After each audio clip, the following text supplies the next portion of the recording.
अस्सलामु अलैकुम वरहमतुल्लाहि वबरकातुहू। उर्दू ज़ुबान व अदब से वाबस्ता तलबा, मैं डॉक्टर सईद आसिम आपसे मुखातिब हूँ। पिछली वीडियो में मैंने आपको एराब की पहली 5 अलामतों के बारे में मालूमात दी थी।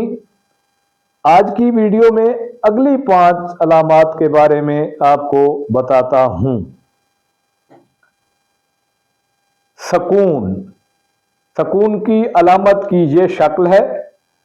सकून को जज़्म भी कहा जाता है। ये अलामत हर्फ के ऊपर लगाई जाती है। जिस हर्फ पर ये अलामत हो उसे साकिन कहते हैं। सकून के इस्तेमाल की मिसालें, इल्म के लाम पर सकून की अलामत है। इंसान के नून पर सकून की अलामत है। हुस्न के सीन पर सकून की अलामत है। तनवीन, 2 ज़बर 2 ज़ेर या 2 पेश तनवीन की शक्ल है। किसी हर्फ के ऊपर 2 ज़बर 2 ज़ेर या 2 पेश की अलामत हो तो उसे तनवीन कहा जाता है। ये अलामत नून की आवाज़ देती है। तनवीन के इस्तेमाल की मिसालें, मसलन के लाम के ऊपर तनवीन है, फौरन के रे के ऊपर तनवीन है, नस्लन के लाम के ऊपर तनवीन है। अगली अलामत है खड़ा ज़बर। खड़ा ज़बर शक्ल के लिहाज से छोटा सा अलिफ होता है। यह अलामत हर्फ के ऊपर लगाई जाती है। उर्दू तलफ़्फ़ुज़ में इसे अलिफ का मुतबादिल समझा जाता है।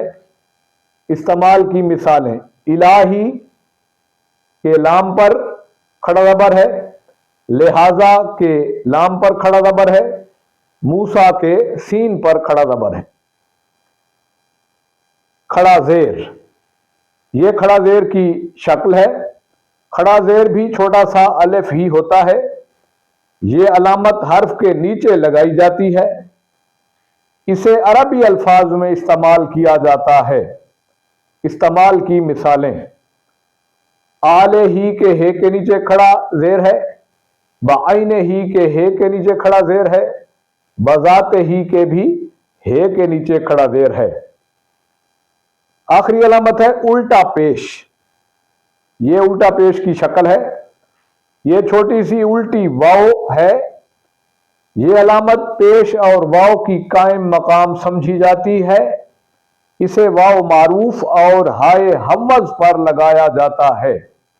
हाय हव्वज को हम सादा है या गोल है भी कहते हैं। इस्तेमाल की मिसालें, मद्दा ज़िल्लहू के हे पर उल्टा पेश है, दाऊद के वाव पर उल्टा पेश है, कमा हक्कोहू के हे पर उल्टा पेश है। अजीज तलबा, उम्मीद है कि एराब की इन 5 अलामतों के बारे में भी आपको अच्छी तरह समझ आ गई होगी। अगर आज की वीडियो आपको पसंद आई है तो इस वीडियो के नीचे जो बेल आइकन का बटन है उसे दबा दीजिए।